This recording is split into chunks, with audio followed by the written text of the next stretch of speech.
आज हम निफ्टी 50 और बैंक निफ्टी का प्रेडिक्शन करेंगे।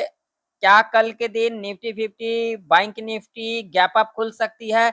अगर गैप अप खुलती है तो उसके पीछे क्या लॉजिक हो सकती है? अगर कल के दिन Nifty 50 bank Nifty gap up खुलती है तो क्या उस कंडीशन में हमें डाउन साइड का मोमेंट देखने को मिल सकता है या तो फिर हमें अप साइड का मोमेंट देखने को मिल सकता है? अगर कल के दिन निफ्टी 50 और बैंक निफ्टी गैप डाउन खुल जाती है उस कंडीशन में क्या हमें अपसाइड का मूवमेंट देखने को मिल सकता है? अगर अपसाइड का मूवमेंट हमें देखने को मिल सकता है तो उसके पीछे क्या लॉजिक हो सकती है? अगर गैप डाउन खुलने के बाद हमें साइडवेज के अंदर अगर देखने को मिल सकता है तो उसके पीछे क्या लॉजिक हो सकती है? पूरे डिटेल में समझेंगे जो आखिर कल का मार्केट किस तरीके से बिहेवियर कर सकती है। यहाँ पर आप लोगों के सामने निफ्टी 50 का चार्ट है। अगर यहाँ पर आप लोग देखोगे तो यहाँ पर जो लेवल था, यहाँ पर लेवल कौन सा था तो आप लोग यहाँ पर देख सकते हो जो कि 25,080 का लेवल था, इसको भी यहाँ पर ब्रेक कर दिया और दो बार यहाँ से क्या लिया गया, सपोर्ट लिया गया इसी लेवल से। अब इसके पीछे अगर आप लोग ध्यान से लॉजिक को देखोगे और समझोगे तो आप लोगों को चीजें समझ में आएगी। अब ये लेवल देखिए, ये लेवल इंपॉर्टेंट हमारे लिए क्यों था? तो यहाँ पर अगर आप लोग देखोगे तो देखिए यहाँ पर एक बार नहीं, यहाँ पर कई बार सपोर्ट और रेजिस्टेंस लेते को दिखा हमें निफ्टी 50 के अंदर। मैंने आप लोगों को कई बार कहा है चीजों को सीखना जरूरी होता है, ना कि यहाँ पर तुक्का करना जरूरी होता है। कॉल पुट तो हमेशा यूं ही चलता ही रहेगा, लेकिन अगर आप लोग चीजें सीखोगे नहीं तो आप लोगों को समझ में नहीं आने वाला, क्योंकि इसके पीछे लॉजिक है। अब यहाँ पर बहुत सारे लोगों ने आज के दिन क्या किया होगा, तो यहाँ पर अगर आप लोग देखोगे तो यहाँ पर लिटिल बिट गैप अप खुली और गैप अप खुलने के बाद यहाँ पर एक लेवल था। अब लेवल कौन सा था? तो यहाँ पर जो लेवल था वो था, यहाँ पर लेवल की बात करेंगे तो ये वाला लेवल था, ये वाला लेवल था जो कि एक इंपॉर्टेंट लेवल था 25,270 का। इस लेवल को यहाँ पर ब्रेकआउट किया। ब्रेकआउट करने के बाद आप लोग देख सकते हो यहाँ पर किसको ट्रैप किया गया, यानी कि यहाँ पर जो ट्रैप किया गया, यहाँ पर कॉल बायर को ट्रैप किया गया और ट्रैप करने के बाद आप लोग देख सकते हो कंटिन्यू कंटिन्यू यहाँ पर हमें गिरावट ही देखने को मिला। और उसके बाद अगर आप लोग यहाँ पर देखोगे तो यहाँ पर एक लेवल भी था। बहुत सारे लोगों को यहाँ पर लगता है क्या ये मार्केट तुक्के पे चलती है? भाई साहब तुक्का देखिए, तुक्का मैंने क्या कहा, तुक्का लगेगा एक बार, लॉजिक लगेगा बार बार, जैसा कि मैं आप लोगों को हमेशा कहता हूँ। यहाँ पर देख सकते हो इस लेवल को भी ब्रेक किया, ब्रेक करने के बाद यहाँ से रिट्रेसमेंट लिया और नीचे की तरफ हमें मूवमेंट देखने को मिला। यानी कि अगर यहाँ पर देखोगे टोटली तो हमें कितने पॉइंट का आज के दिन मूवमेंट देखने को मिला? अप्रोक्सीमेट यहाँ पर 250 पॉइंट का मूवमेंट डाउन साइड का देखने को मिला। और मैंने आप लोगों को कहा भी था जो यहाँ पर इसी तरीके से मोमेंटम हमें देखने को मिल सकता है। जैसा कि मैं आप लोगों को ले चलता हूं अब डेली चार्ट के ऊपर, वहां पर आप लोगों को चीजें समझ में आएगी। देखिए इतना जेन्युइन जानकारी, इतना सच्चाई कोई नहीं आप लोगों को बताएगा जितना मैं बताता हूं। यहाँ पर तो आप लोग बस एक ही चीज को ज्यादा देखते हो, एक ऑप्शन चेन देखोगे, न्यूज देखोगे, इंडिकेटर लगाओगे, लेकिन चार्ट को कोई भी लोग अच्छे से देखते नहीं और इसको देखना भी नहीं चाहते हो आप लोग। पता नहीं आप लोगों के अंदर क्या है, मुझे तो ये नहीं समझ में आ रहा है। यहाँ पर मैंने आप लोगों को कहा था पिछले 2 दिन पहले, मैं आप लोगों को यहाँ पर कहा था, यहाँ पर ये जो कैंडल बनी है ना 2 दिन का, यहाँ पर कौन कौन सा कैंडल, अगर यहाँ पर ध्यान से देखोगे तो 7 अक्टूबर ट्यूसडे का यानी कि पिछले एक्सपायरी का, और अगर यहाँ पर देखोगे तो ये वेडनेसडे का। ठीक है, ये दो जो कैंडल बनाना यहाँ पर, ये जो अगर कैंडल यहाँ पर इस मोमेंट को अगर यहाँ पर कैप्चर कर देती ना, तो ये जो आप लोगों को 2 दिन आपको मार्केट साइडवेज के अंदर देखने को मिला ना, यानी कि फ्राइडे और मंडे, ये आप लोगों को देखने को नहीं मिल सकता था। इसके पीछे लॉजिक था। मार्केट ना हमेशा किस बेस पर चलती है? बाय ऑन सेल, यानी कि एसएल हंट पर चलती है। और मैंने आप लोगों को कई बार चीजें सिखाया हुआ है, मगर आप लोग सीखना ही नहीं चाहते हो, समझना ही नहीं चाहते हो, चीजों पर ध्यान देना ही नहीं चाहते हो, बस यहाँ पर तुक्काबाजी करोगे। सच्चाई देखिए हमेशा कड़वी होती है, लेकिन मैं आप लोगों को एक चीज कह देना चाहता हूँ, आप लोग अगर ऐसा सोच लेते हो 5 सेकंड 10 सेकंड देखने से आप लोग बड़ा ट्रेडर बन जाओगे या फिर लेवल देख लिया स्किप करके चले गए, तो ऐसा नहीं होता भाई साहब। चीजें सीखना पड़ता है। अगर यहाँ पर ध्यान से चीजें देखोगे ना तो यहाँ पर समझ में आएगा। यहाँ पर देखिए डेली चार्ट के ऊपर मैं आप लोगों को दिखा रहा हूँ, यहाँ पर देखोगे तो एक ट्रेंड लाइन है। ठीक है, अब इस ट्रेंड लाइन से अगर यहाँ पर ध्यान से देखोगे तो ये देखिए 1 2 3 तीन तीन बार सपोर्ट लिया गया, और यहाँ पर ध्यान से देखोगे तो यहाँ पर टोटली कौन है? बायर। अब बायर का एसएल कहां तक हंट हुआ? तो भाई साहब यहां तक हंट होते को दिखा हमें। अब अगर निफ्टी 50 के अंदर अगर गिरावट आती है तो कहां तक हमें देखने को मिल सकता है? देखिए, ये होने के लिए मार्केट है, कुछ भी हो सकता है, लेकिन यहाँ पर प्रेडिक्शन करना तो बनता है।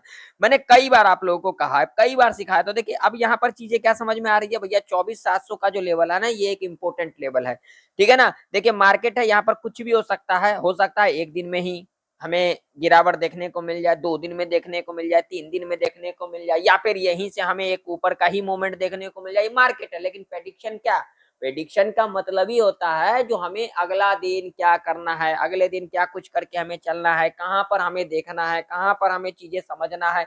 हमेशा लग रहा है, लगने पे कभी भी काम नहीं करना चाहिए। कोई भी चीज हो, कोई भी फील्ड के अंदर आप लोग हो, बिजनेस कर रहे हो, जॉब कर रहे हो, लगने पे नहीं दिखने पे काम करना चाहिए। अगर आप लोगों को लगता है ना, दिखता है ना चीजें, जो हाँ ये मुझे दिख रहा है, तो ही अगर यहाँ पर देखो ना, यहाँ पर तो पिछले 2 दिन का जो लो था ना, यहाँ पर ब्रेक कर दिया, और ये लो जो है, इसके लो के नीचे ही निफ्टी अभी काम कर रही है। लो कौन सा है? तो भैया 25,154 का लेवल है, ये एक इंपॉर्टेंट लेवल है। इसके लो के नीचे ही कामकाज कर रही है। तो अब इससे क्या इंडिकेशन मिल रहा है, इससे क्या समझ में आ रहा है आप लोगों को? तो मुझे जो समझ में आ रहा है वो ये समझ में आ रहा है, अगर मैं आप लोगों को यहाँ पर वीकली चार्ट के ऊपर ले चलूंगा ना, तो चीजें वहां पर अच्छे से समझ में आएगी। तो यहाँ पर देखिए, अगर यहाँ पर समझ में आ रहा है अगर आप लोगों को, तो अच्छी बात है। अगर नहीं आ रहा है तो मैं यहाँ पर समझा रहा हूँ, आप लोग समझ लीजिए।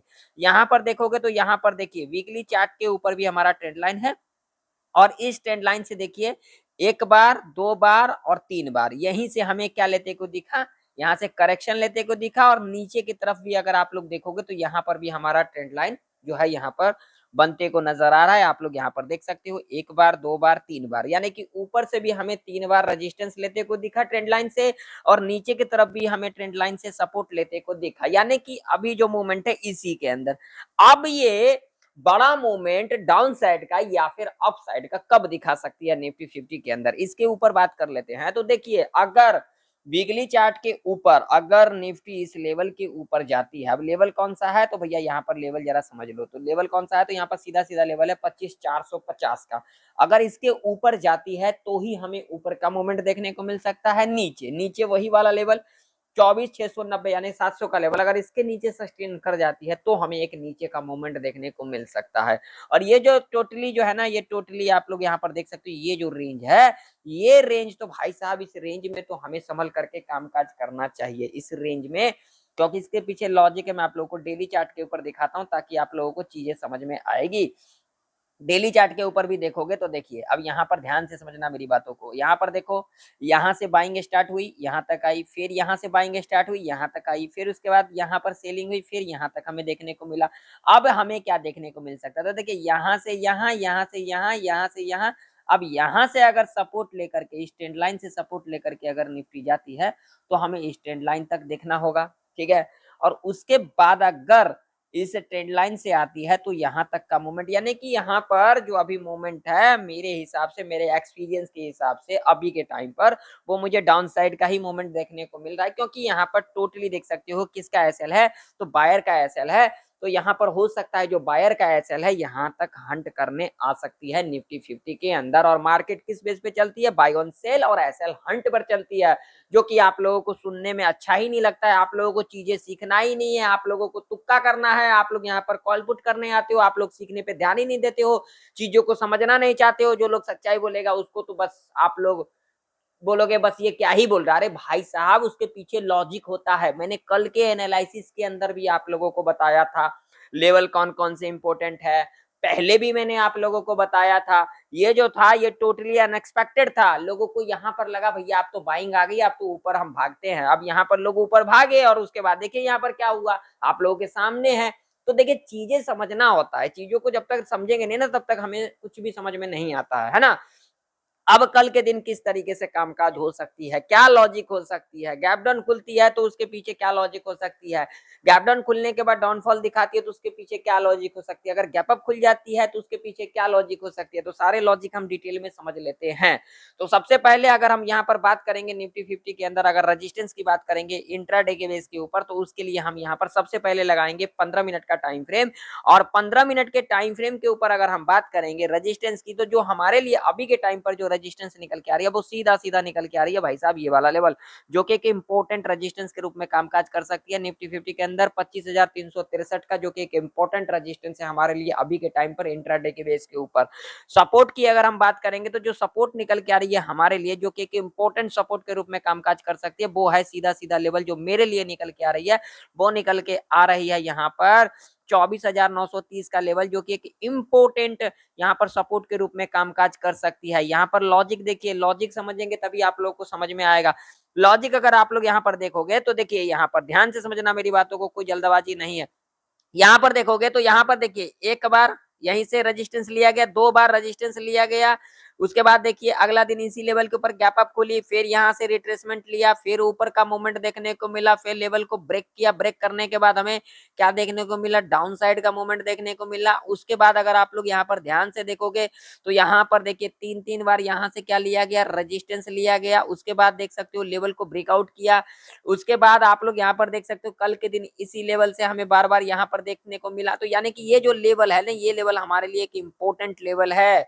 24,930 का जो लेवल है ये एक इंपॉर्टेंट लेवल है। इस लेवल पर हमें नजर बना करके रखना है। अभी के टाइम पर आप लोगों के सामने है चार्ट, देखिए लेवल ब्रेक किया, ब्रेक करने के बाद डाउनफॉल, उसके बाद फिर ब्रेकआउट। तो ये लेवल हमारे लिए एक इंपॉर्टेंट लेवल है, इस लेवल पर हम नजर बना करके रखेंगे, ये हमारे लिए एक मेजर सपोर्ट के रूप में कामकाज कर सकती है। तो लेवल की अगर हम बात करेंगे तो हमारे लिए ऊपर की तरफ लेवल सीधा सीधा निकल के आ रही है 25,363 का, नीचे की तरफ बात करेंगे तो 24,930 का। तो देखिए कहीं ना कहीं अगर कल के दिन निफ्टी इस लेवल के नीचे गैप डाउन खुल जाती है तो हमें यहाँ पर वेट करना चाहिए। हमें यहाँ पर वेट क्यों करना चाहिए, क्योंकि ये जो लेवल है ये एक इंपॉर्टेंट लेवल है। तो यहाँ पर क्या होगी, गैप डाउन खुलने के बाद यहाँ से रिट्रेसमेंट लेकर के अगर नीचे की तरफ क्लोजिंग कर जाती है तो हम यहाँ पर नीचे साइड की तरफ जा सकते हैं, ठीक है। अगर यहाँ पर कहीं ना कहीं थोड़ा बहुत गैप डाउन खुल जाती है, फ्लैट खुल जाती है ना, ऐसे कंडीशन में हम यहाँ पर ट्रेड को बिल्कुल अवॉइड करके चलेंगे, क्योंकि ये पूरा ट्रैप रेंज हो सकता है, ठीक है। तो यहाँ पर हमें संभल करके कामकाज करना है, ठीक है। अगर कहीं ना कहीं यहाँ पर गैप अप खुल जाती है तो भी हमें यहाँ पर वेट करके चलना है। अगर गैप अप खुल जाती है, गैप अप खुलने के बाद डिप लेने के बाद अगर ऊपर की तरफ क्लोजिंग कर जाती है तो ही हम यहाँ पर ऊपर साइड की तरफ जा सकते हैं, नहीं तो यहाँ पर हम ट्रैप के अंदर फंस सकते हैं, जैसा कि आज के दिन हुआ। आप लोग यहाँ पर देख सकते हो, आप लोग तो बस यहाँ पर ब्रेकआउट और ब्रेकडाउन पे ही एंट्री बनाते हो, आप लोगों को तो बस समझना ही नहीं होता है, आप लोग सिर्फ ब्रेकआउट और ब्रेकडाउन पर ही कामकाज करते हो। आप लोगों को यहाँ पर देखना चाहिए, चीजों को सीखना चाहिए। आप लोग जब तक सीखोगे नहीं चीजें समझ में नहीं आएगी। तो यहाँ पर हमें वेट करना है, ये दो लेवल हमारे लिए निफ्टी 50 के अंदर इंपॉर्टेंट रह सकती है, ठीक है। चलिए बैंक निफ्टी का चार्ट देख लेते हैं। तो बैंक निफ्टी का भी चार्ट आप लोगों के सामने है। बैंक निफ्टी के अंदर अगर हम बात करेंगे रेजिस्टेंस की, तो रेजिस्टेंस हमारे लिए जो निकल के आ रही है वो सीधा सीधा 56,756 का, और सपोर्ट की अगर हम बात करेंगे तो सपोर्ट हमारे लिए निकल के आ रही है 55,853 का, ठीक है। तो बैंक निफ्टी कहीं ना कहीं गैप डाउन खुलती है, गैप डाउन खुलने के बाद यहाँ से रिट्रेसमेंट लेकर के नीचे की तरफ क्लोजिंग कर जाती है तो ही हम यहाँ पर नीचे साइड की तरफ जा सकते हैं। अगर फ्लैट खुल जाती है कहीं ना कहीं तो यहाँ पर देखिए, यहाँ पर हो सकता है साइडवेज के अंदर देखने को मिल सकता है। अगर थोड़ा बहुत गैप डाउन खुल जाती है उस कंडीशन में भी हमें यहाँ पर संभल करके कामकाज करना है। पहला 5 मिनट का कैंडल अगर थोड़ा बहुत गैप डाउन यहाँ कहीं खुल जाती है तो पहला 5 मिनट का कैंडल जो लो बनेगी, लो को मार करके चलेंगे, उसके बाद लो के नीचे कैंडल क्लोज कर जाती है तो हम यहाँ पर नीचे साइड की तरफ जा सकते हैं। ऊपर की तरफ गैप अप खुल जाती है तो यहाँ पर डिप लेगी, डिप लेने के बाद अगर ऊपर की तरफ क्लोजिंग कर जाती है तो हम यहाँ पर ऊपर साइड की तरफ जा सकते हैं। तो आशा करता हूँ आप लोगों को निफ्टी और बैंक निफ्टी की जो प्रेडिक्शन है अच्छी तरीके से समझ में आ चुकी है। मैं किसी को कॉल पुट के लिए नहीं कहता हूँ, आप लोगों को सिखाता हूँ, तो सीखने पर ध्यान दिया करो। मिलते हैं नेक्स्ट वीडियो के अंदर, तब तक के लिए जय हिंद, वंदे मातरम।